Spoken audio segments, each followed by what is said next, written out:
we've gone too far down the route of turning writing into a packaged, marketable piece of commerce that's the same as, a phone or a lovely makeup sponge.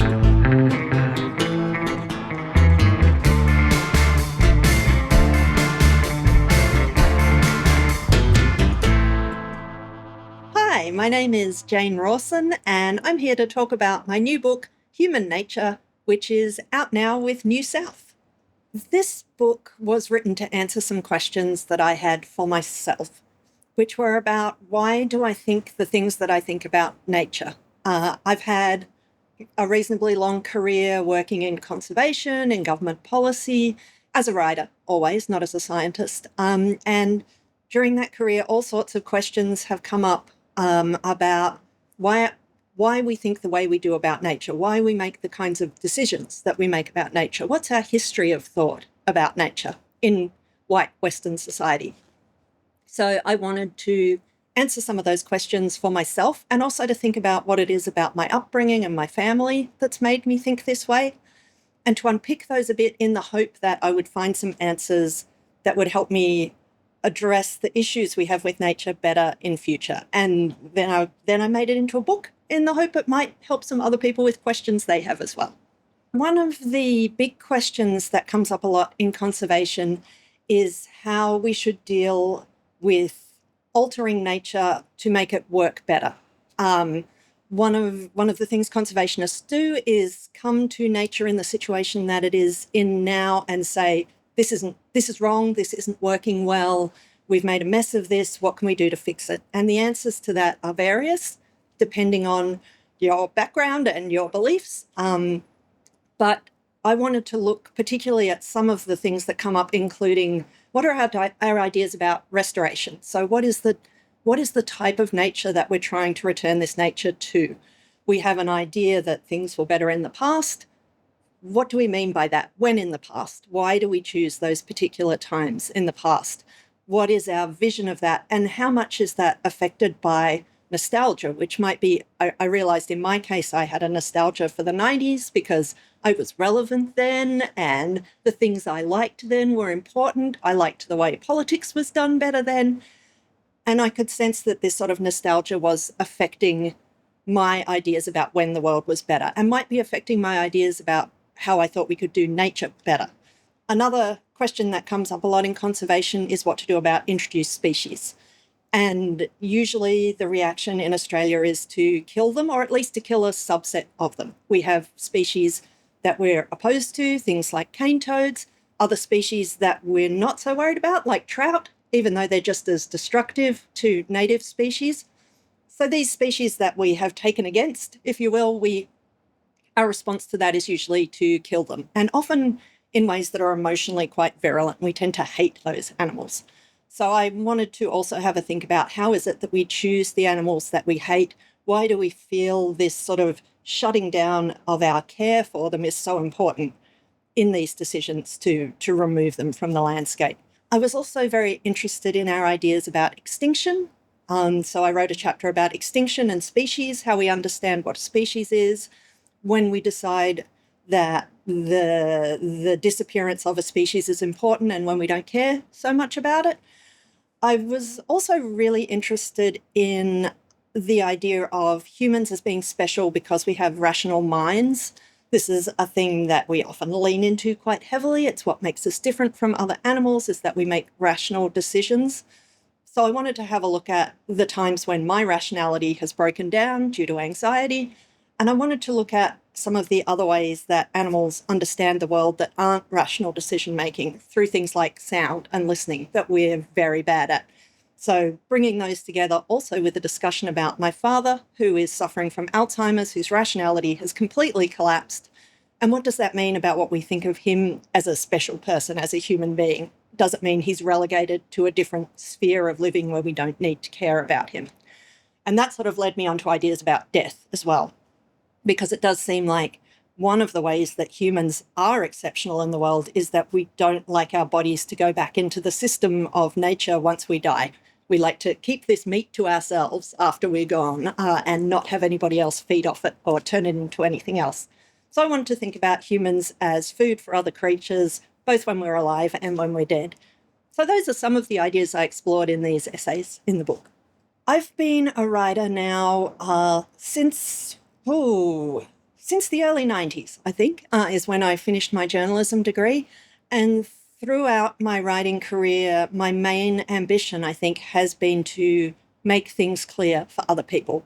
Most of my writing has been in areas of science and environment, public policy, superannuation for a while. And these are things that are complicated, often quite complicated, but they're things that regular people deserve to know about, deserve to have access to. So it has been my mission throughout my writing life to, wherever I can, to introduce clarity. And I also really like to have a lightness of tone, a bit of humour. I feel like so much of the information we're presented with either deliberately or accidentally blocks us out, either through its sort of dire lecturing tone, particularly writing about nature, which can be very elegiac and pompous. I didn't want to take that tone in this book. I wanted it to be something that people would enjoy reading, even though some of the subject matter is pretty dark, and even though it is quite dense with facts and references. So I hope that my practice over the last, it's a really long time since the 90s, 30 years, has given me the skills I need to leaven those facts with thoughtfulness, with jokes, with emotional insights, and other things that make this book approachable and readable. This book follows my trip from Footscray to Tasmania, and that is kind of an inflection point that kicked me off into writing this book. And I moved to Tasmania for so many reasons, but one of them was that I had written in 2014 a book about surviving climate change. And my co-writer, James Whitmore, and I spoke to lots of climate scientists about, is there anywhere that we can be safe in the future? And almost without exception, they said, no, this is so unpredictable. It will affect everywhere. It will affect everyone. You should spend your time forming community where you are and work to make yourself ready for this. But if you had to move somewhere, maybe Tasmania. And I got quite attached to that idea that a climate change future in rural Tasmania felt, to me, more bearable than a climate change future in Footscray. Knowing that both of them were equally dangerous, it just seemed that was a more pleasant result for me, was to be among trees and animals. So that is one of the reasons that I moved to Tasmania. I also really just wanted to spend less time at work, and living in a city like Melbourne or Sydney means your cost of living is huge, and as a writer, you really struggle to find the time to fit writing in around the paid work that you have to do. So I wanted to find a way that I could live more cheaply so that I could spend more time writing, which has been great. This is not my first book. This is my sixth book. It's my second book of nonfiction, and I've also written 3 novels and a novella. So my other nonfiction book is The Handbook, Surviving and Living with Climate Change, which is a personal adaptation guide for climate change.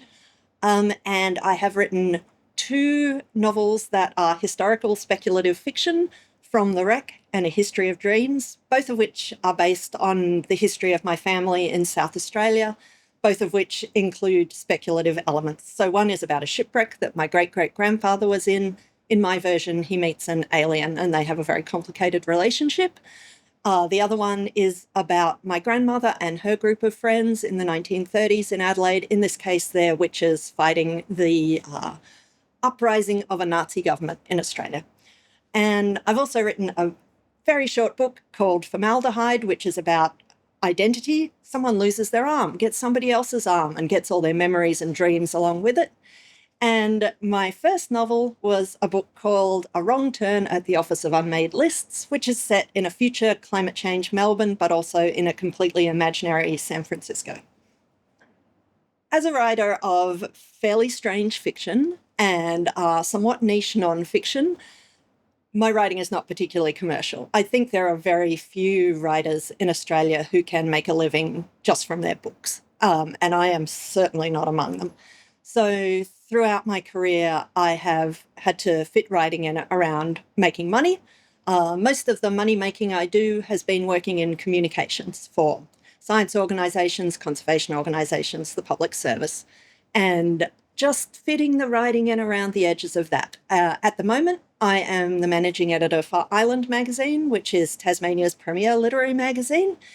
That takes up about 3 days a week. I'm also studying a PhD at the University of Tasmania in creative writing. That's a full-time PhD. And then I try to write around the edges of that, though my PhD is now allowing me to write while I'm at uni. So that's a great option too. Because my writing has always had to fit in around other things, I have tried to avoid getting really committed to a particular writing ritual in case that thing has become unavailable to me due to the other work that I have to do. I would hate to not be able to write because there's only one place I can write or one time of day I can write. So I've always tried to be pretty flexible. And I found with each book, it's been really different, the way that I've approached it, the location I've been in, whether I've done any thought about it beforehand or just launched straight into it and gone for it. Human Nature is, I think, the first of my books where I've had an actual chunk of time where I've been writing almost every day for quite a long time. So I took about 5 months off one of my jobs. I only had one other job at the time I was writing it. And that meant that I could write 3 or 4 days a week from about 10 a.m. to 4 p.m. is usually when I ran out of energy. So that was such a satisfying experience. It was so fun to get to just think about writing all the time. And that's partly why I wanted to do a PhD. The idea that, I could maybe continue this lifestyle of thinking, taking notes, reading, and then writing. My question is, tell us about the most famous person you have ever met.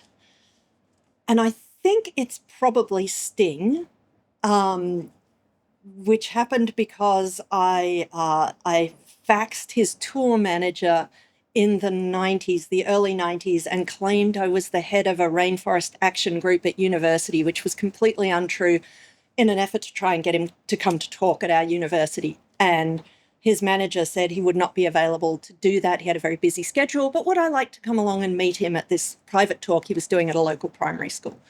It was a very brief meeting. I said, "Hello, Sting, it's nice to meet you." We shook hands, and I gave him a pair of pants that my friend and I had made for him. And he said, "I'll wear them to bed." And that was the story of meeting Sting. But more exciting than that was meeting Ken Henry, Treasury bureaucrat and lover of wombats, who came into the conversation when I was working once. He's like my favourite public servant, and I love public servants. So that was probably my most exciting famous person I've met. In 100 years' time, I think that writing will probably look quite a lot like how it looks today, I imagine. Writing seems to be mostly done by humans. As far as we know, nobody else does it. And I think there will still be humans around in 100 years, and that there will still be many humans who, like me and like many people I know, work through their ideas by writing them down. Yes, I expect that will still happen. Whether there'll still be a publishing industry to provide that writing for readers is, I think, another question, particularly in Australia, where publishing, particularly small independent publishing, seems to be in a period of some trouble right now. But I think that wherever there are writers, there are going to be readers.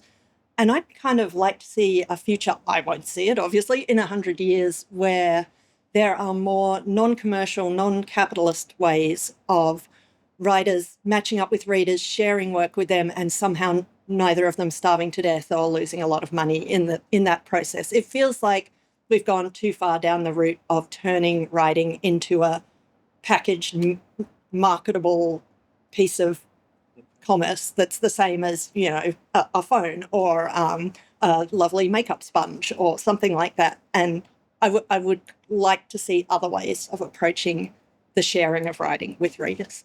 I do still have the first thing I ever wrote, which was a poem about my cat. What a surprise.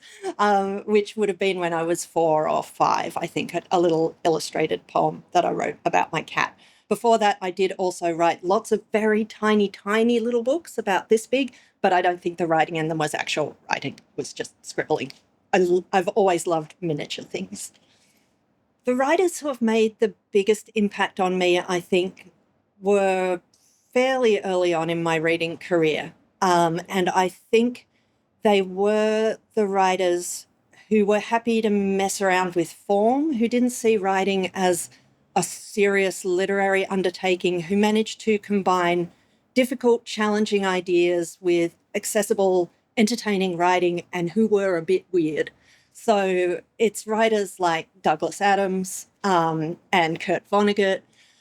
And later on, I think David Foster Wallace was a big influence on me. I'm sorry to list all these white men, but I think it's true because that's sort of the books that came my way when I was in my teens and my early 20s, before I was reading more deliberatively. Those were the books that surfaced in my life that people would pass on to me.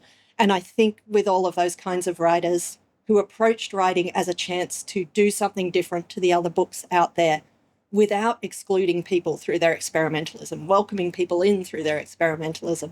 I think that's something that's really affected the way that I write.